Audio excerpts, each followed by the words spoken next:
स्मरणीय अद्वैत सार्वभौम चक्रवर्ती जगत बने जगत गुरु से सिद्धारूढ़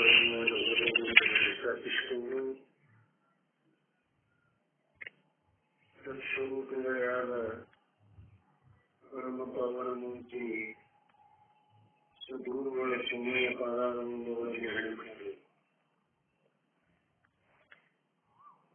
ग्रंथ कर्तरो ಕಾರ್ಯಕ್ಕೆ ಕಾರಣೀಭೂತರು ಆದ ಶ್ರೀ ರಾಮ ಸದ್ಗುರುಗಳ ಚರಣಾರವಿಂದಗಳಲ್ಲಿ ಅನಂತ ಗುರುಗಳಿಗೆ ನಮಸ್ಕಾರವನ್ನು ಸಲ್ಲಿಸಿ, ಅದೇ ರೀತಿಯಾಗಿ ಪ್ರಸ್ತುತ ಗ್ರಂಥವನ್ನು ಮರಾಠಿಯಲ್ಲಿ ಅಳವಡಿಸಿದಂತಹ ಮಹಾರಾಜರ ಅವರನ್ನು ಕೂಡ ವಂದಿಸಿ, ನಮ್ಮೆಲ್ಲರ ಸಹೃದಯಕ್ಕೆ ಸಾಕ್ಷಿಯಾಗಿ ಬರುವ ಆ ಪರಾತ್ಪರ ಪರಶಿವನು ಕೂಡ ವಂದಿಸುತ್ತಾ ಶಿವಸ್ವರೂಪ ಕನ್ನಡಗಳಿಗೆ ಶ್ರಮಿಸಲಾಗ್ತದೆ.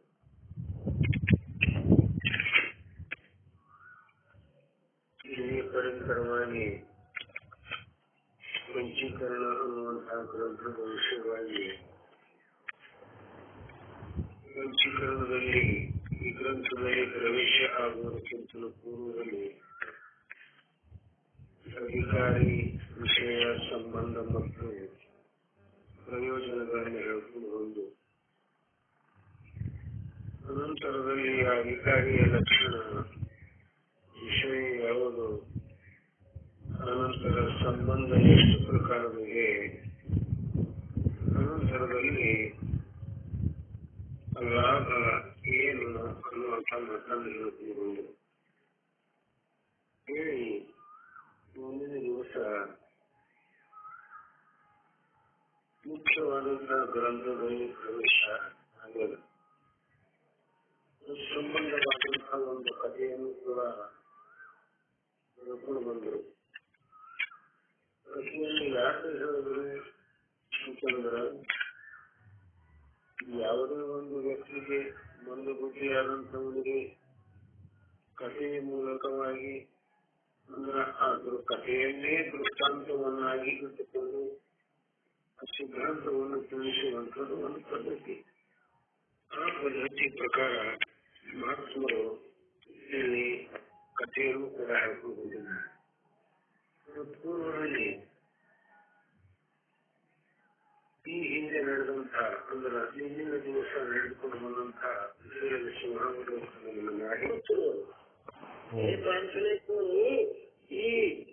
ಜಗತ್ತು ಅನ್ನುವುದು ಏನದ, ನನ್ನ ಏಕ ಅಂಶದಲ್ಲದ.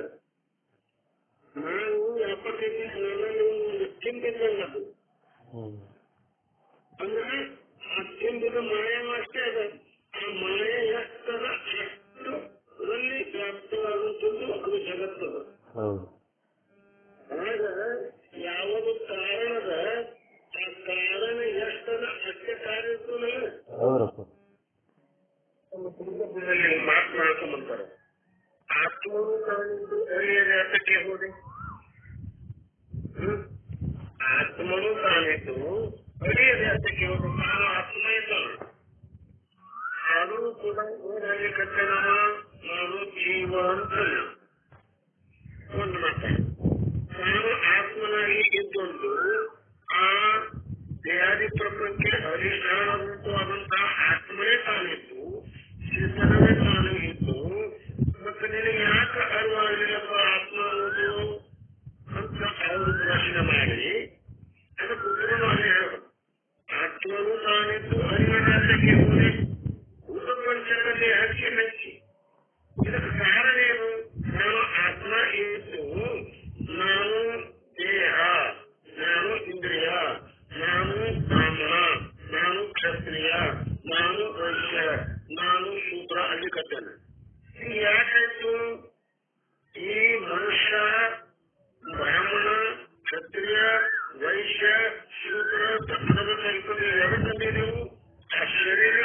ಬಂದಂತವು ಇವೆಲ್ಲ.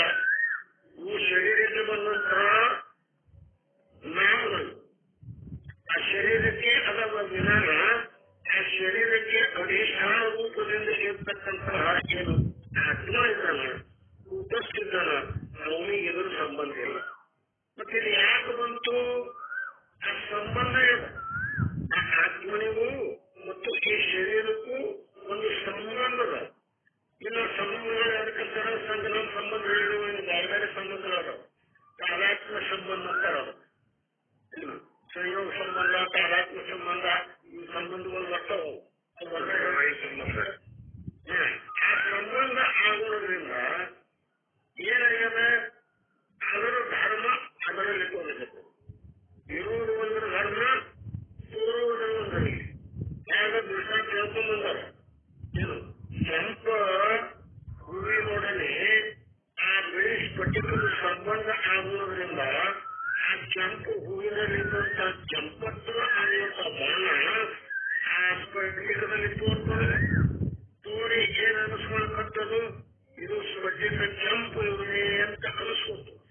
ಆಗ ಇದು ಸಂಬಂಧ ಮಾಡುವುದರಿಂದ ಆ ಚೇತನದೊಡನೆ ಈ ದೇಹಾದಿ ಪ್ರಪಂಚದ ಸಂಬಂಧ ಆಗುವುದರಿಂದ ಈ ದೇಹವೇ ನಾನು ತಗೋತಾನೆ. ಆದರೆ ಈ ನಾನು ಅನ್ನುವಂಥ ಪದ ಯಾರಿಗೆ ಬಳಕೆ ಆಗಬೇಕು? ನಿಜವಾಗಿ ಹೇಳಿದ್ರೆ ಆತ್ಮನಿಗೆ. ಆ ಆತ್ಮನಿಗೆ ನಾನು ಅನ್ನೋದು. ಆ ಆತ್ಮನಿಗೆ ಇದ್ದಂತ ಈ ನಾನು ಅನ್ನುವಂಥ ಪದವನ್ನ ನಾವು ಎಲ್ಲಿ ಕೂಡಿಸಿ ವ್ಯವಹಾರ ಮಾಡಲಿಕ್ಕತ್ತೇವು? ಈ ದೇಹಾದಿ ಪ್ರಪಂಚದಲ್ಲಿ ಕೂಡಿಸ್ಲಿಕ್ಕತ್ತಿದೆವು. ನಾನು ಅಂದ್ರ ನಾಮ ರೂಪದಲ್ಲಿ ಕೂಡಿಸ್ಲಿಕ್ಕತ್ತಿದೆವು. ನಾಮ ಅಂದ್ರ ಅವ್ರಿಗೊಂದು ಹೆಸರದ. ಆ ಹೆಸರೇ ನಾವು ಅಂತ ಕೂತಿದೆವು. ಆ ಹೆಸರಂದ್ರೆ ನಾನಲ್ಲ.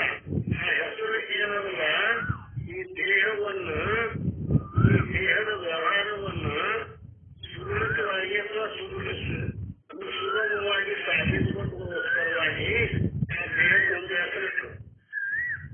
ಎಲ್ಲರೂ ಬೇರೆ ಬೇರೆ ಬೇರೆ ದೇಹಗಳದಾವ. ಆದ್ರೆ ಅವರನ್ನ ನೆನಪಡಿಸಿ ತಿಳಿಬೇಕಾಗಿತ್ತಂದ್ರ ಬೇರೆ ಬೇರೆ ನಾಮಗಳನ್ನ ನಾವು ಅದಕ್ಕೆ ಇಡಬೇಕು. ಆಗ ಇಟ್ಟು ವ್ಯವಹಾರ ಸಿದ್ಧಿಗೋಸ್ಕರವಾಗಿ ಈ ದೇಹಾದಿ ಪ್ರಪಂಚಕ್ಕೆ ನಾಮ ಬಂದದ. ಆ ನಾಮ ನಾಮದ ನೀ ಯಾರಪ್ಪ? ನಾನು ಕಲ್ಲಪ್ಪ, ಮಲ್ಲಪ್ಪ, ಸಂಗಪ್ಪ, ನಿಂಗಪ್ಪ ಅನ್ನುವಂಥದ್ದು ದೇಹದ್ದದ. ಆದ್ರೆ ನಾನು ಅನ್ನುವಂಥದ್ದೇನು ಆತ್ಮದದ, ಅದರಲ್ಲಿ ಹೋಗಿದ್ದು ಕೂತು ಏನ್ ಮಾಡ್ತು? ಎರಡು ಕೂಡಿ ತೋರ್ಲಕತ್ತು. ಯಾವುದು? ಆ ಲಿಂಗಪ್ಪ ಏನ ಎರಡು ಕೂಡಿ ತೋರ್ಲಕತ್ತು ಅಂದ್ರೆ ವಿಶಿಷ್ಟ ಆಯ್ತು. ಎರಡು ಕೂಡಿ ತೋರ್ಲಕತ್ತು ಅಂದ್ರೆ ಏನಾಯ್ತು? ವಿಶಿಷ್ಟ ಅನಿಸ್ಕೊತು. ಆಗ ಈ ದೇಹವೇ ನಾನು. ನಾನು ಕುಳ್ಳ, ನಾನು ಉದ್ದ, ನಾನು ದಪ್ಪ. ಈಗ ಏನಲ್ಲ ಆ ದೇಹದ ಮೇಲೆ ಕೂತು ಎಲ್ಲ ನಾನು ಅನ್ನುವಂಥದ್ದು ಇದೆಲ್ಲಿ ಕೂತು ಆತ್ಮದು ಕುಳ್ಳ, ದಪ್ಪ, ಉದ್ದ, ಗಿಡ್ಡ, ಹೊರಗೆ ಬೆಳಗ್ಗೆ ಅಂತ ಇದು ಹೋಗಿ ಕೂತು. ಈಗ ಕೂಡುವುದರಿಂದ ಯಾಕೆ ಕುಂತು ಅಂದ್ರೆ ಸಂಬಂಧ ಮಾಡ್ಯದ. ಸಂಬಂಧ ಮಾಡುವುದರಿಂದ ಇಷ್ಟೆಲ್ಲ ಆಗ್ಯದ. ಅದಕ್ಕೆ ಇಲ್ಲಿ ಗೀತ ಸಿದ್ಧಾಂತ ಹೇಳ್ತೀನಿ. ಸಿದ್ಧಾಂತ ಸ್ವಲ್ಪ ನೋಡ್ಕೊಳ್ಳಿ. ಈಗ ಆ ಬ್ರಾಹ್ಮಣನಾಗಿತ್ತು ಅಂದ್ರೆ ಆತ್ಮನು ತಾನಿತ್ತು. ಹರಿಯ ವ್ಯಾಪಕ್ಕೆ ಹೋದೆ ಅಂದ್ರೆ ನಾನು ಆತ್ಮ ಆಗಿದ್ದು ನಾನು ಕಲ್ಲಪ್ಪ, ನಾನು ಮಲ್ಲಪ್ಪ ಅಂತ ಈಗ ಯಾಕಂತೀಯಪ್ಪ? ಮತ್ತು ನಾನು ಊಟ, ನಾನು ಸೊಕ್ಕಿನಿ, ನಾನು ಸೊರಗಿನಿ, ನಾನು ಗೆದ್ದಿದ್ದೀನಿ, ನಾನು ಕರಗಿದ್ದೀನಿ, ನಾನು ಜಾರಿಗಿದ್ದೀನಿ. ಈಗ ಯಾಕಲ್ಲ ಕಟ್ಟಿಯಪ್ಪ? ಯಾಕೆ ಅಲ್ಲ ಕಟ್ಟಿದ ಅಂತಂದ್ರ ಆ ಶೀತಲದೊಡನೆ ಇದ್ರ ಸಂಬಂಧ ಆಗುವುದರಿಂದ. ಮತ್ತೆ ಯಾಕೆಲ್ಲ ಕಟ್ಟಿದ? ಇನ್ನೊಂದು ಮಾತ ಅದು ದೇಹಾದಿ ಪ್ರಪಂಚಕ್ಕೆ ಬೆಂಕಿ ಅಂತ ನೋಡಿದ್ರಿ. ಆತ್ಮನಿಗೂ ಅರಿಯ ಜಾತಕ್ಕೆ ಹೋಗಿ ಭೂತ ಪಂಚಕ ದೇಹಕ್ಕೆ ಬೆಂಕಿ. ಆ ಪಂಚಮಹಾಭೂತಗಳಿಂದ ನಿರ್ಮಿತವಾದಂತಹ ಈ ದೇಹಕ್ಕೆ ಬೆಂಕಿ ಅಂದ್ರೇನು? ಇದೇ ನಾನಂತ ತಿಳಿದು ಇದು ತಿಳಿಯಬೇಕಾಗಿತ್ತಂದ್ರೆ ಏನಾಗ್ಯದ? ಅವನಿಗೆ ಭ್ರಾಂತಿ ಆಗ್ಯದ. ತಾನಲ್ಲದ ವಸ್ತು ತಾನು ಅಂತಂದ್ರೆ ಏನಾಯ್ತು? ಭ್ರಾಂತಿ ಆಯ್ತು. ಈ ಭ್ರಾಂತಿಗೆ ಕಾರಣ ಏನು ಅಂದ್ರೆ ನನ್ನ ಅಜ್ಞಾನ. ಹಾಗಾಗಿ ಇಲ್ಲಿ ಈ ಬ್ರಾಹ್ಮಣನಿಗೆ ತಾನು ಬ್ರಾಹ್ಮಣನಾಗಿದ್ದು ತಾನು ಶೂದ್ರ ಕ್ಷತ್ರಿಯ ವೈಶ್ಯ ಅಂತ ಅಲ್ಲಿ ಕಟ್ಟಾನಲ್ಲ, ಇದಕ್ಕೆ ಕಾರಣ ಏನಾಯ್ತು? ಆ ಗಾಂಜಾ ಸೇರಿಲ್ಲ. ಆ ಗಾಂಜಾ ಸೇರಿದ್ರಿಂದ ಹಾಗಾಯ್ತು. ಮತ್ತೆ ಯಾವಾಗ ಆ ಗಾಂಜಾದು ಪ್ರಭಾವ ಇಲ್ಲದಂತೆ ಆಯ್ತು, ಆತ್ಮೀಯ ಪುರುಷನೊಬ್ಬ ಬಂದು ಏನು ಕೊಟ್ಟ? ತುಪ್ಪ ಮೊಸರು ಕೂಡಿಸಿ ಕೊಟ್ಟ. ಅದನ್ನು ಕೂಡಿದ ನಂತರ ಏನಾಯ್ತು? ಆ ಗಾಂಜಾದ ಪ್ರಭಾವ ಹೋಗ್ಬಿಡ್ತು, ಅದು ಇಳಿದು ಬಿಡ್ತು. ಹೋದ್ರಿಂದ ಮತ್ತೆ ಏನಾದ? ತನ್ನ ಮೂಲ ಸ್ವರೂಪ ಏನಿತ್ತು ಅದನ್ನ ಹೇಳಕ್ ನಾ ಬ್ರಾಹ್ಮಣ ಇದ್ದೇನೆ, ಏನಿಲ್ಲ ನೀ ಶೂದ್ರ ಇದ್ದೇನೆ, ನಾನೇ ಶೂದ್ರ ಆಗ್ತೀರಪ್ಪ, ನಾನು ಬ್ರಾಹ್ಮಣ ಇದ್ದೀನಿ ಅಲ್ಲಿ ಕಷ್ಟ. ಎಲ್ಲಿ ಪವಿತ್ರವಾಗಿ ಆ ನಶ ಅನ್ನುವಂಥದ್ದು ಇತ್ತು, ಅಲ್ಲಿ ಪವಿತ್ರವಾಗಿ ಅಂತಿದ್ದ. ಇನ್ನು ಇಲ್ಲಿ ಸ್ವಲ್ಪ ನಾವು ವಿಚಾರ ಮಾಡೋಣ. ಬ್ರಾಹ್ಮಣ ಅಂದ್ರೆ ಯಾರು? ಆ ನಾಶ ಅಂದ್ರೆ ಏನು? ಆ ಮೊಸರು ತುಪ್ಪ ಅಂದ್ರೆ ಏನು? ಅದನ್ನು ಕೊಟ್ಟವು ಯಾರು? ಈಗ ಇವರು ಬೇರೆ ಬೇರೆ ಅರ್ಥಗಳು, ಸಿದ್ಧಾಂತದಲ್ಲಿ ಬೇರೆ ಬೇರೆ ಅರ್ಥಗಳು. ಅದನ್ನ ನಾವು ತಿಳ್ಕೊಂಡೇವಂತಂದ್ರೆ ಈ ದೃಷ್ಟಾಂತದ್ದು ಅರ್ಥ ಏನದಪ್ಪ, ಇದರ ತಾತ್ಪರ್ಯ ಏನದ ಅನ್ನೋದು ತಿಳಿತು. ಇಲ್ಲಿ ಬ್ರಾಹ್ಮಣ ಅಂದ್ರೇನೆ ಅವ ಜೀವಾತ್ಮ. ಇಲ್ಲಿ ಬ್ರಾಹ್ಮಣ ಅಂದ್ರೆ ಏನು? ಜೀವಾತ್ಮ. ಜೀವ ಅಂದ್ರೇನು? ಅಂತಃಕರಣ ವಿಶಿಷ್ಟವಾದಂಥ ಚೇತನ. ಯಾಕಂದ್ರೆ ನಾನು ವಿಸ್ತಾರವಾಗಿ ಅಂತಃಕರಣ ವಿಶಿಷ್ಟ ಮಾಯಾ ವಿಶಿಷ್ಟ ಯಾಕೆ ಹೇಳ್ಕೊಂಡು ಬಂದಿರಂದ್ರ, ನಿಮ್ಗೆ ನಾವು ಏನು ಶಬ್ದ ಪ್ರಯೋಗ ಮಾಡ್ತೇವೆ, ನಿಮ್ಗೆ ನಾವು ತಂದು ಕೂಡಲೇ ಅದಕ್ಕೆ ಅವನ್ನ ಬಂದಾಗಿರ್ಬೇಕು. ಅಂತಃಕರಣ ವಿಶಿಷ್ಟ ಅಥವಾ ಬರೀ ವಿಶಿಷ್ಟ ಅತ್ಯಂತ ಅಂದಾಜ ಜೀವಪ್ಪ ಅಂತ ನಿಮ್ಗೆ ಪ್ರಜ್ಞೆ ಅದು ಜ್ಞಾನಕ್ಕೆ ಬರಬೇಕು ಅಥವಾ ನಗರಿ ಬರಬೇಕು. ಈ ಅಂತಃಕರಣ ವಿಶಿಷ್ಟವಾದಂತಹ ಏನು ಜೀವಾತ್ಮ ಅದನ್ನಲ್ಲ, ಈಗ ಏನದ ಆ ಬ್ರಾಹ್ಮಣ ಅನ್ನುವಂಥದ್ದೇ ಆತ್ಮ. ಈಗ ಆತ್ಮ ಈಗ ಏನಾಗದ ಇವ ಅಂತಃಕರಣ ವಿಶಿಷ್ಟ ಯಾಕಾದ? ಯಾಕಾದ್ರೆ ಆ ಪ್ರಾಣ ಅನ್ನುವಂಥದ್ದು ಸೇರ್ಕೊಂಡು ನೋಡ, ಅಥವಾ ಆ ಗಾಂಜಾ ಸೇದನ ಅಥವಾ ಗಾಂಜಾ ತಿಂದನ, ಅದು ತಿನ್ನೋದ್ರಲ್ಲಿ ಏನಾಗ್ಬಿಡ್ತು? ಅವನಿಗೆ ನಾನು ಬ್ರಾಹ್ಮಣ ಅನ್ನೋದು ನೆನಪಾಗ್ಬಿಡ್ತು. ಆತ್ಮ ನಾ ಇದ್ದೀನಿ ಅನ್ನೋದು ನೆನಪಾಗ್ತು. ಬ್ರಾಹ್ಮಣ ಅಂದ್ರೆ ಆತ್ಮ. ಆ ಆತ್ಮ ನಾನು ಇದ್ದಿದ್ದಾಗಿ ನಾ ಜೀವ ಅಂತ ಕಥೆನಿಲ್ಲ. ಆ ಜೀವ ಅನ್ನೋದೇ ಏನಲ್ಲಿ ನಾನು ಕ್ಷತ್ರಿಯ, ನಾನು ವೈಶ್ಯ, ನಾನು ಶೂದ್ರ ಅಂತ ಇದ್ದೇನೆ. ಇದನ್ನು ಮಾಡಿದ ಯಾವುದು? ಗಾಂಜಾ. ಆ ಗಾಂಜಾ ಅಂತ ಅಂದ್ರೆ ಏನು? ಆ ಗಾಂಜಾ ಅಂದ್ರೆ ಏನು? ಆ ಗಾಂಜಾ ಅಂದ್ರೆ ಅಜ್ಞಾನ. ಗಾಂಜಾ ಅಂದ್ರೆ ಏನು? ಅಜ್ಞಾನ. ಆ ಅಜ್ಞಾನದ ಕಾರ್ಯ ಏನು? ಈಗ ಮಾಯೆಗೆ 3 ಹೆಸರುಗಳಲ್ಲ. ಮಾಯಾ, ಅವಿದ್ಯ, ಅಜ್ಞಾನ.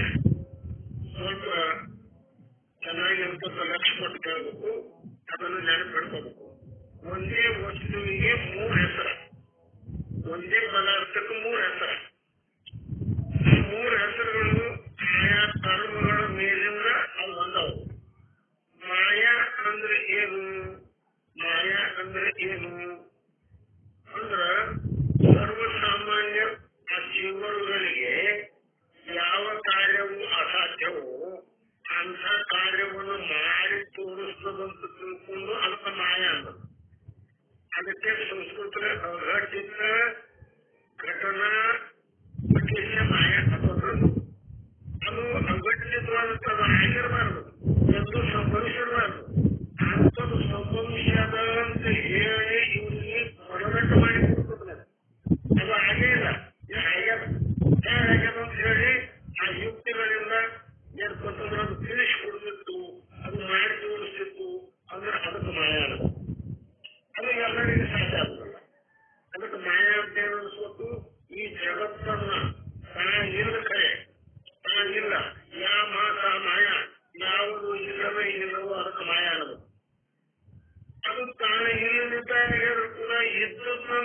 ಜಗತ್ತನ್ನು ತನ್ನ ಕಾರ್ಯವಾದಂತ ಜಗತ್ತನ್ನು ಮಾಡಿ ತೋರಿಸೋದು. ಇದು ಎಲ್ಲರಿಗೆ ಆಗ್ಲಿಕ್ಕೆ ಸಾಧ್ಯ. ಜಗತ್ತನ್ನು ಮಾಡಿ ತೋರಿಸೋದು ಅದು ಅಘಟಿತ ಘಟನೆ. ಅಂಥದನ್ನ ಏನು ಮಾಡಿ ತೋರಿಸ್ತದ ಅದಕ್ಕೆ ತೋರಿಸ್ತಿತ್ತು ಅಂದ್ರೆ ಮಾಯಾ ಅನ್ನೋದು ಕಂಡ. ಮತ್ತೇನಂದ್ರೆ ಎರಡನೇದು ಅವಿದ್ಯೆ ಅಂತ ಅದಕ್ಕೆ ಹೆಸರು. ಅವಿದ್ಯೆ ಅಂದ್ರೇನು? ವಿದ್ಯೆಯಿಂದ ಅಂದ್ರೆ ಜ್ಞಾನದಿಂದ ಯಾವುದು ಪಾದ ಆಗ್ತದೆ ಇಲ್ಲದಂತೆ ಆಗ್ತದೆ. ಅವಾಗ ಅದೇ ಮಾಯಕ ಅವಿದ್ಯೆ ಅಂತ ಹೆಸರು ಬಂತು. ಇನ್ನು ಅಜ್ಞಾನ ಅಂತಲೂ ಅದಕ್ಕೆ ಹೆಸರು. ಅಜ್ಞಾನ ಅಂತ ಎದಕ್ಕೆ ಅನ್ನಬೇಕು? ಚಂದ್ರೋದಲ್ಲಿ ಬಹಳ ಸುಂದರವಾಗಿ ಹೇಳ್ಕೊಂಡ್ಬಂದ. ಅಜ್ಞಾನದ ಸ್ವರೂಪ ಏನದ? ನಹಿ ಜಾನತಾ ಹೂಂ ವಿಶ್ವ ವ್ಯವಹಾರ का हेतु।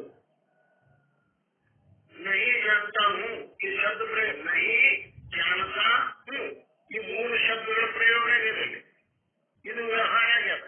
ಯಾಕೆ ಶಬ್ದ ಪ್ರಯೋಗಕ್ಕೂ ವ್ಯವಹಾರ ಕೈಯೇ ಹೇಳ್ಕೊಂಡು ಬಂದಿಲ್ಲ. ಮತ್ತೆ ವ್ಯವಹಾರ ಯಾರು ತಿಳ್ಬೇಕು, ವ್ಯಾಪಾರ ಯಾರು ತಿಳ್ಬೇಕು, ಅದನ್ನು ಲಕ್ಷ್ಯದಲ್ಲಿ ಇಡಬೇಕು.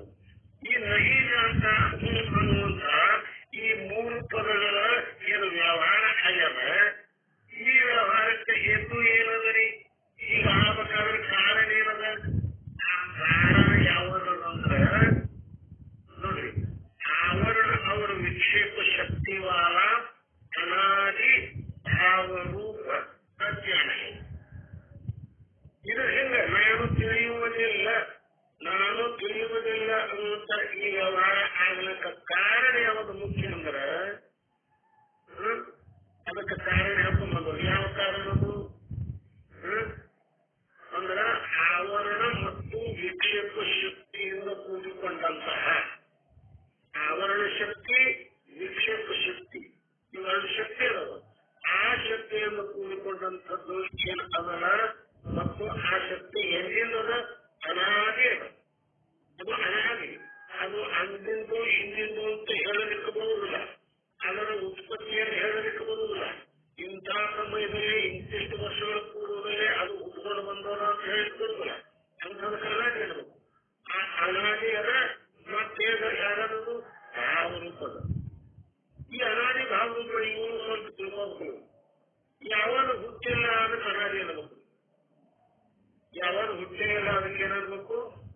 ಅನಾದಿ ಅನ್ನಬೇಕು. ಆದಿ ಅಂದ್ರೆ ಹುಟ್ಟು. ಆ ಯಾವಾಗ ಹುಟ್ಟೇ ಇಲ್ಲ ಅದಕ್ಕೆ ಅನಾದಿ ಅನ್ನಬೇಕು. ಅಲ್ಲಿ ಹುಟ್ಟೇ ಇಲ್ಲ ಅಂದ ಬಳಿಕ ಅದಕ್ಕೆ ಸ್ವರೂಪ ಇರುವುದಿಲ್ಲ.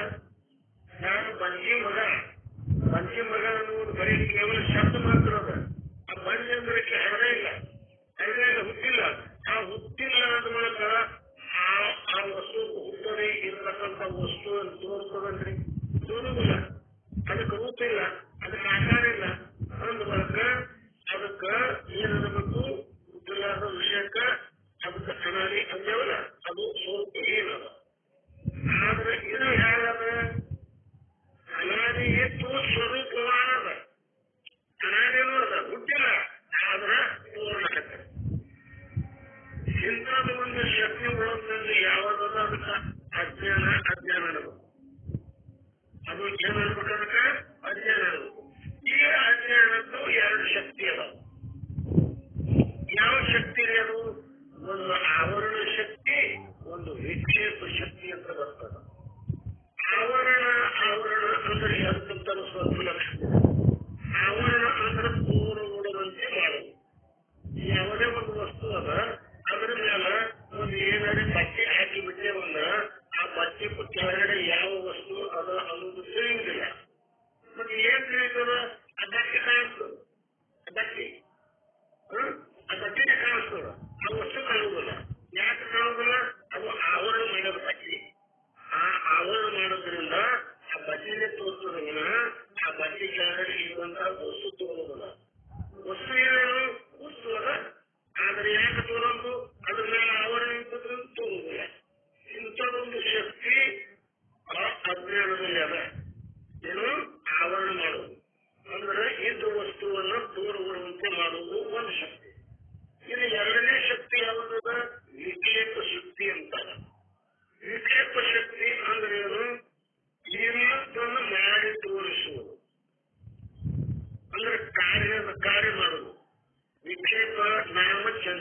ಭಾಸ ಚಂಚಲತ್ವ ಒಂದು ಕ್ರಿಯೆ ಆಯ್ತು.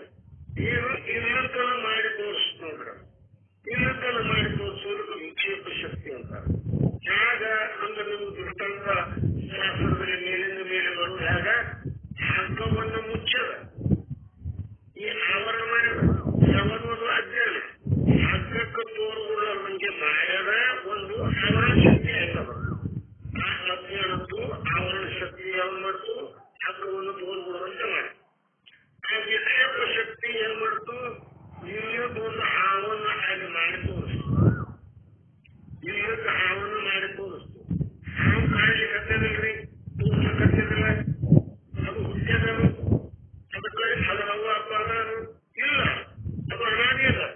ಹಾವು ಹುಟ್ಟೇ ಇಲ್ಲ, ಹುಟ್ಟಿಲ್ಲ ಅಂದ್ರೂ ತೋರುವುದು ಬಿಟ್ಟಿಲ್ಲ. ಆಗ ಅನಾದಿ ಅದ, ಮತ್ತೆ ಹೇಗದ ಭಾವರೂಪದ, ಭಾವರೂಪದಲ್ಲಿ ತೋರ್ಲಿಕ್ಕತ್ತದ. ಈಗ ಇರುವುದು ಒಂದಿರುವುದು ಶಕ್ತಿಗೆ ಅದಕ್ಕೆ ಏನಿರಬೇಕು, ಅದಕ್ಕೆ ಅಜ್ಞಾನ ಅನ್ನಬೇಕು. ಇಲ್ಲಿ ಭಾಂಗ ಅನ್ನುವಂಥದ್ದು ಏನದ, ಭಾಂಗ ಅಂದ್ರೆ ಗಾಂಜ, ಅದು ಅಜ್ಞಾನ ಅಂತ ತಿಳ್ಕೋಬೇಕು. ಈ ಅಜ್ಞಾನ ಏನು ಮಾಡ್ಯದ್ರಿ ಈಗ್ರಿ, ಆ ಬ್ರಾಹ್ಮಣ, ಆ ಆತ್ಮ ಸ್ವರೂಪವಾದಂತ ಆ ಬ್ರಾಹ್ಮಣ, ಆತ್ಮ ಇರ್ಲಿಕ್ಕಾಗೇನು ಬ್ರಾಹ್ಮಣ ಅನ್ನೋದು ಮರೆಸಿಬಿಟ್ಟು ಏನ್ ಮಾಡ್ತು, ಆವರಣ ಮಾಡಿದ ಮತ್ತೆ ವಿಕ್ಷೇಪ ಏನು, ವಿಕ್ಷೇಪ ಏನಿಲ್ಲಿ ಹಾವು ಮಾಡಿ ತೋರಿಸ್ತಾರ. ಇಲ್ಲಿ ಏನು, ಇಲ್ಲಿ ಏನಂದ್ರ ನಾನು ಬ್ರಾಹ್ಮಣ ಇದ್ರು ಕೂಡ ನಾ ಕ್ಷತ್ರಿಯ, ನಾ ವೈಶ್ಯ, ನಾ ಶೂದ್ರ ಲೆಕ್ಕತ್ತೆ ನೋಡ್ರಿ, ಇದು ವಿಕ್ಷೇಪ. ಇದನ್ನ ಇಲ್ಲಿ ಏನು ಮಾಡಿ ತೋರಿಸೋದಕ್ಕ ಏನಂದಿರೋದು, ಆ ಗಾಂಜಾನೆ ಮಾಡಿ ತೋರಿಸೋದಂದ್ರ ಆ ಗಾಂಜಾ ಏನಾಯ್ತು, ಅಜ್ಞಾನ. ಬ್ರಾಹ್ಮಣ ಏನು, ಆತ್ಮಸ್ವರೂಪ. ಆ ಆತ್ಮಸ್ವರೂಪನಾಗಿ ಇದ್ದಾಗಾದ್ರೂ ಕೂಡ ಆತ್ಮನು ತಾನಿದ್ರೂ ಕೂಡ ನಮ್ಮ ತಿಳಿಲಾರ್ದಂಗೆ ಮಾಡ್ತು. ಯಾಕೆ ಮಾಡ್ತು, ಈ ಅಜ್ಞಾನ ಅನ್ನುವಂಥದ್ದು ಆವರಣ ಮಾಡೋದ್ರಿಂದ ತಿಳಿಯುತ್ತೆ ಮಾಡ್ತು. ಇನ್ನು ಮತ್ತೊಬ್ಬ ಬಂದಲ್ಲ ಹಿತೈಷಿ ಆಪ್ತ ಪುರುಷ, ಅವ ಬಂದಲ್ಲ, ಅಪ್ಪ ಇವನಿಗೆ ತಿಳಿಯಲ್ದು, ಬ್ರಾಹ್ಮಣನಾಗಿದ್ದುಕೊಂಡು ನಾ ಶೂದ್ರ ಕ್ಷತ್ರಿಯ ಅಂತ ಅಲ್ಲಿ ಕತ್ತೆ ನಂದು ಬಳಕ ಇವನಲ್ಲಿ ಯಾಕೆ ಇಲ್ಲದಂದ್ರೆ ಇವನಿಗೆ ಅಜ್ಞಾನ ಆಗ್ಯದ, ತನ್ನ ಸ್ವರೂಪದ ಅಜ್ಞಾನ ಅದ, ಬ್ರಾಹ್ಮಣ ಅನ್ನುವಂಥದ್ರಿಗೂ ಅಜ್ಞಾನ ಅದ. ಯಾಕ ಅದ ಅಂದ್ರ ಅವ ಗಾಂಜಾ ಸೇದ, ಅದನ್ನ ಆ ಗಾಂಜಾದ ನಶ್ಯ ಎಲ್ಲಿತನ ಅದ, ಅಲ್ಲಿ ತನ ಇವನಿಗೆ ಏನಾಗುವುದಿಲ್ಲ, ನಮ್ಮ ಸ್ವರೂಪದ ಜ್ಞಾನ ಆಗುವುದಿಲ್ಲ ಅನ್ನುವಂತ ಮನೋಭಾವನೆಯನ್ನು ಇಟ್ಟುಕೊಂಡು ಆ ಆತ್ಮ ಪುರುಷ ಏನ್ ಮಾಡದ, ಆ ತುಪ್ಪ ಮತ್ತು ಮೊಸರು ಕೂಡಿಸಿ ಕೊಡ್ತಾರೆ. ಇಲ್ಲಿ ಈ ಆತ್ಮ ಪುರುಷ ಅಂತ ಯಾರಿಗೇನಬೇಕು, ಆ ತುಪ್ಪ ಮೊಸರ ಅಂದರೆ ಏನು, ಆ ಆತ್ಮ ಪುರುಷ ಅಂದರೆ ಸದ್ಗುರು. ಆತ್ಮ ಪುರುಷ ಅಂದರೆ ಸದ್ಗುರು. ಈ ಅಜ್ಞ ಜೀವಗಳ ಅಜ್ಞಾನದಿಂದ ಇಂದ ತಾನಲ್ಲದನ್ನು ತಾನಂತ ಕೂಡಲೇ ಹಾಗೆ ಕೂಡುವುದರಿಂದ ಏನಾಗ್ಯದ, ಆ ತಾನಲ್ಲದಕ್ಕೆ ಬಂದಂತ ತುಪ್ಪುಗಳು ತನ್ನುವೆ ಅಂತ ಕೂತಲ್ಲ, ಇದನ್ನ ಬಿಡಿಸಬೇಕಾಗಿತ್ತು. ಇದನ್ನ ಬಿಡಿಸದ ಹೊರತು ಅವನಿಗೆ ತಾನು ಸುಖರೂಪನಾಗಿದ್ದು ನಾನು ದುಃಖಿ ಅಂತ ತಿಳ್ಕೊಂಡಿನಿ, ಇದು ನನ್ನ ತಪ್ಪು ಕಲ್ಪನೆ ಅನ್ನುವಂಥದ್ದು ಜ್ಞಾನ ಆಗುವುದಿಲ್ಲ ಅನ್ನುವಂಥದ್ದನ್ನು ತಿಳಿದು ಆ ಸದ್ಗುರು ಅನ್ನುವಂಥ ಆತ್ಮಪುರುಷ ಏನ್ ಮಾಡದ, ಬೋಧನೆಯನ್ನು ತಿಳಿದುಕೊಟ್ಟ. ಆ ಜ್ಞಾನ ಅಂದ್ರೇನೆ, ಬೋಧ ಅಂದ್ರೇನೆ ಈ ತುಪ್ಪ ಮತ್ತು ಮೊಸರ. ಆ ತುಪ್ಪ ಮೊಸರ ಅಂದ್ರೇನು, ಆ ಗುರುಗಳು ಕೊಟ್ಟಂತ ಜ್ಞಾನ. ಯಾವ ಜ್ಞಾನ, ನೀನು ದೇಹ ಅಲ್ಲ, ನೀನು ಇಂದ್ರಿಯ ಅಲ್ಲ, ನೀನು ಅಂತಃಕರಣ ಅಲ್ಲ, ಮನಸ್ಸಲ್ಲ, ಬುದ್ಧಿ ಅಲ್ಲ, ಚಿತ್ತ ಅಲ್ಲ, ಅಹಂಕಾರ ಅಲ್ಲ. ಮತ್ತೆ ನೀ ಏನಿದ್ದಿ, ನೀ ಆತ್ಮಸ್ವರೂಪ ಇದ್ದಿ. ಇವೆಲ್ಲವುಗಳನ್ನು ತಿಳಿಯುವಂತ ತಿಳುವಳಿಕೆ ಇದ್ದಿ.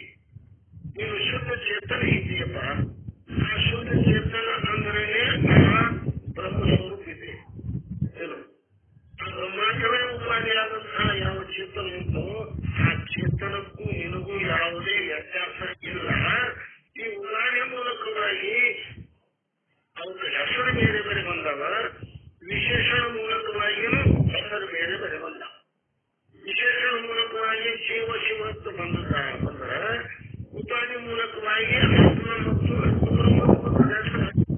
ಇವು ನಾಮ ಮಾತ್ರ ಬೇಡ. ಈ ನಾಮ ಮಾತ್ರ ಬೇಡ ಬರ್ಲಿಕ್ಕೆ ಕಾರಣ ಉಪಾಧಿ ಕೊಡ್ತದ. ಆ ಉಪಾಧಿಯನ್ನು ಬಿಟ್ಟು ನಿಲ್ಲು, ಅದನ್ನು ತೆಗೆದು ನಿಲ್ಲು. ನಿಂತಾಗ ನೀನು ಏನಂತೀವಿ ಬ್ರಹ್ಮ ಸ್ವರೂಪ ಆಗ್ತೀಯಪ್ಪ ಅಂತ. ಈ ತುಪ್ಪ ಮತ್ತು ಮೊಸರು ಅನ್ನುವಂತ ಈ ಜ್ಞಾನ, ಆ ಜ್ಞಾನದ ಬೋಧೆಯನ್ನು ಮಾಡಿದಾಗ ಅವನಿಗೆ ಏನಾಯ್ತು? ಅಜ್ಞಾನದ ನೃತ್ಯ, ಜ್ಞಾನದ ಬಲದಿಂದ ಅಜ್ಞಾನದ ಕೇಳು ನೋಡಯ್ಯ. ಅಜ್ಞಾನವನ್ನು ಬಿಟ್ಟು ಹೇಳಬಿಡ್ತು.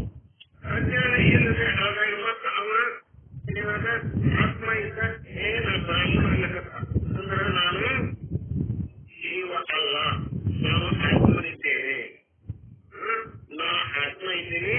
ಆ ಆತ್ಮ ನನಗೂ ಆ ಬ್ರಹ್ಮನಿಗೂ ಯಾವುದೇ ಇಲ್ಲ ಅನ್ನುವಂಥದ್ದು ತಿಳಿದು ಬಂತು. ಈಗ ಇಲ್ಲಿ ಏನ್ ಮಾಡ್ಕೊಂಡು ಬಂದ್ರಪ್ಪ ಅಂದ್ರೆ ಈ ದೃಷ್ಟಾಂತದ್ದು ಸಿದ್ಧಾಂತ. ಈ ಸಿದ್ಧಾಂತದಲ್ಲಿ ಮತ್ತೆ ಅನೇಕ ಶಬ್ದಗಳು ಬರ್ತಾವೆ. ಅವರೊಂದು ವ್ಯಾಖ್ಯಾನ ಹೇಳಿಲ್ಲ. ಮತ್ತೆ ಸಮಯ ಸಮಯದ ಅಭಾವ ಇದ್ದಲ್ಲಿ, ಯಾಕಂದ್ರೆ ಅದನ್ನ ಸ್ವಲ್ಪ ತಿಳಿದ್ರು ಕೂಡ ಸ್ವಲ್ಪ ಅದರಲ್ಲಿ ತಿಳುವಳಿಕೆಯಲ್ಲಿ ಸ್ವಲ್ಪ ಕಿಂಚಿತ್ ಎಲ್ಲರೂ ಬಾಣ ಬರ್ತಿರ್ತಾವೆ. ಆ ಬಾಧೆಯನ್ನು ಬಿಡಿಸುವುದಕ್ಕೋಸ್ಕರವಾಗಿ ಸ್ವಲ್ಪ ಸಮಯ ಹೋಯ್ತು. ಈಗ ಈ ಕಲ್ಪಿತ ಒಂದು ಶಬ್ದ ಅದ, ಕಲ್ಪಿತ ಅನ್ನುವಂಥದ್ದು ಒಂದು ಶಬ್ದ ಇಲ್ಲಿ ಬಂದದ. ಆನಂತರ ಅಧ್ಯಾಸ ಅನ್ನುವಂಥದ್ದು ಶಬ್ದ ಬಂದದ, ದ್ರಷ್ಟ ಅನ್ನುವಂಥದ್ದೊಂದು ಶಬ್ದ ಬಂದದ, ಸಾಕ್ಷಿ ಅನ್ನುವಂಥದ್ದೊಂದು ಶಬ್ದ ಬಂದದ. ಈ ಶಬ್ದಗಳು ತಾತ್ಪರ್ಯ ಏನು, ಅವುಗಳ ಅರ್ಥ ಯಥಾರ್ಥವಾಗಿ ಏನು ಅಂದ್ರೆ ಅವುಗಳ ವ್ಯಾಖ್ಯೆ ಏನು ಅನ್ನುವಂಥದ್ದನ್ನ ಮತ್ತ ನಾಳಿನ ದಿವಸ ಹೇಳಿ ಆ ಮುಂದಿನ ವಿಷಯ ಏನ್ ಬರ್ತದ ಅಂತ ಹೇಳಿದಾಗ ಸ್ವರೂಪ ವಿಸ್ಮರಣ ವಿಶೇಷವಾದ ದೃಷ್ಟಾಂತ. ಇವನಿಗೆ ಏನಾಯ್ತಪ್ಪ, ಸ್ವರೂಪದ ವಿಸ್ಮರಣೆ ಯಾಕೆ ಆಯ್ತು? ನಾನು ಬ್ರಾಹ್ಮಣ ಇದ್ದೇನೆ ಅನ್ನುವಂಥದ್ದು ವಿಸ್ಮರಣೆ ಯಾಕೆ ಆಯ್ತು ಅನ್ನುವಂಥದ್ದು ಹೇಳಿದವು. ಯಾವುದು? ಆ ಗಾಂಜ. ಆ ಗಾಂಜನೇ ಇಷ್ಟೆಲ್ಲ ಮಾಡಿತು. ಆ ಗಾಂಜ ಅಂದರೆ ಅಜ್ಞಾನ. ಆ ಅಜ್ಞಾನ ಎಲ್ಲಿದ್ದನ ಅದ ಅಲ್ಲಿ ತನ ಏನ್ ಮಾಡ್ತಾನವ, ತನ್ನ ಸ್ವರೂಪ ತಿಳಿಯದೆ ತಾನಲ್ಲಂತರ ತಾನು ಅಂತ ಅನ್ಕೋತ ಕೂಡುತ್ತಾನೆ. ಯಾವಾಗ ಕಳೆದುಕೊಳ್ತಿರ್ತಾರ ಸದ್ಗುರುಗಳು ಅವನಿಗೆ ಉಪದೇಶ ರೂಪಿ ಏನ್ ಮಾಡಿದ್ರು, ತುಪ್ಪ ಮತ್ತು ಮೊಸರು ಅನ್ನುವಂಥದ್ದು ಅಲ್ಲಿ ಕೊಟ್ಟು ಅವಾಗ ಅವನಿಗೆ ಏನಾಯ್ತು, ಆ ನಶ ಅಂದರೆ ಅಜ್ಞಾನ ಅನ್ನುವಂಥದ್ದು ನಿವೃತ್ತಿ ಆಯ್ತು, ಅವರ ಸ್ವರೂಪ ತಿಳಿದು ಅಂತ ಈ ದೃಷ್ಟಾಂತದ್ದು ಸಿದ್ಧಾಂತ ಹೇಳ್ಕೊಂಡ್ಬಂದ್ರು. ಇನ್ನು ಮತ್ತೊಂದು ಕೊಡ್ತಾರೆ, ಮತ್ತೊಂದು ದೃಷ್ಟಾಂತದಲ್ಲಿ ಇದೇ ಅಜ್ಞಾನ ಯಾರಾಗ್ಯದ, ಯಾರಿಗಾಗ್ಯದ, ಏನಾಗ್ಯದ ಅದ್ರೇನು ಏನಪ್ಪ ಅಂತಂದ್ರೆ ದೃಷ್ಟಾಂತ ಸಿದ್ಧಾಂತಗಳು ಬರ್ತಾವ. ಅದು ಸುಗಮ ಅದ. ಆ ಸುಗಮ ಅದ. ಇನ್ನು ಆ ದೃಷ್ಟಾಂತದ್ದು ಸಿದ್ಧಾಂತ ಯಾರು ಮಾಡಬೇಕು ಇಷ್ಟೇ ಆಗಿರೋದ್ರ ಹುಡುಕರ. ಈಗ ಇಲ್ಲಿ ಮತ್ತೆ ನಾಳೆ ದಿವಸ ಕೆಲವೊಂದು ಅರದ ಏನದಾವ ಅಲ್ಲಿ ಅವು ಹೇಳ್ಕೊಂಡ್ಬಂದು ಯಾವ ಶಬ್ದಗಳ ಅಂತ ಆ ಶಬ್ದಗಳ ವಿಚಾರ ಮಾಡೋಣಂತ. ಅದಾದ ನಂತರ ಶಕ್ಯಾರ್ಥ ಲಕ್ಷಾರ್ಥ ಅಂತ ಬರ್ತಾವ. ಆನಂತರ ಈ ಶಕ್ಯಾರ್ಥ ಲಕ್ಷಾರ್ಥ ಎದಕ್ಕೆ ಬರಬೇಕು, ಶಕ್ಯ ಅರ್ಥ ಯಾವುದು, ಲಕ್ಷ್ಯ ಅರ್ಥ ಯಾವುದು, ಆ ಲಕ್ಷ್ಯ ಅರ್ಥ ಶಕ್ಯ ಅರ್ಥ ತಿಳ್ಕೋಬೇಕಾಗುತ್ತಂದ್ರೆ ಅವುಗಳ ಲಕ್ಷಣ ಏನು, ಅವುಗಳ ಲಕ್ಷಣ ಏನಂತಂದ್ರೆ ಲಕ್ಷಣ ಅಂತ ಯಾರಕ್ಕಂತಾರೆ ನಮಗೆ ಅದು ತಿಳಿಲ್ಲ. ಆ ಲಕ್ಷಣ ತಿಳಿತಂದ್ರೆ ಆ ಲಕ್ಷ್ಯ ವಸ್ತು ಎಂತದ್ದೇ ಆದಂತ ಹೇಳಲಿಕ್ಕೆ ಬರ್ತದೆ. ನಮಗೆ ಲಕ್ಷಣವೇ ಗೊತ್ತಿಲ್ಲ ಅಂತಂದಾಗ ಅದೇ ವಸ್ತು ಇದು ಅದ ಅಂತ ಹೇಳಲಿಕ್ಕೆ ಬರುವುದಿಲ್ಲ. ಲಕ್ಷಣ ಗೊತ್ತಿದ್ದು ಅಂದ್ರೆ ಕಲ್ಲಪ್ಪನ ಲಕ್ಷಣ ಗೊತ್ತಿದ್ದು ಅಂದ್ರೆ ಇವ ಕಲ್ಲಪ್ಪನ ಹೇಳ್ತೇವೆ, ಮಲ್ಲಪ್ಪನ ಲಕ್ಷಣ ಗೊತ್ತಿದ್ದು ಅಂದ್ರೆ ಇವು ಮಲ್ಲಪ್ಪನ ಹೇಳ್ತೇವೆ. ಇಬ್ಬರು ಲಕ್ಷಣ ಗೊತ್ತಿತ್ತು ಅಂದ್ರೆ ಇಬ್ಬರು ಲಕ್ಷಣ ಬಗ್ಗೆ ನಮಗೆ ಇರ್ತಾವೆ. ನಮ್ಮಲ್ಲಿ ಏರ್ಪಡ್ತದೆ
ಲಕ್ಷಣಗಳನ್ನ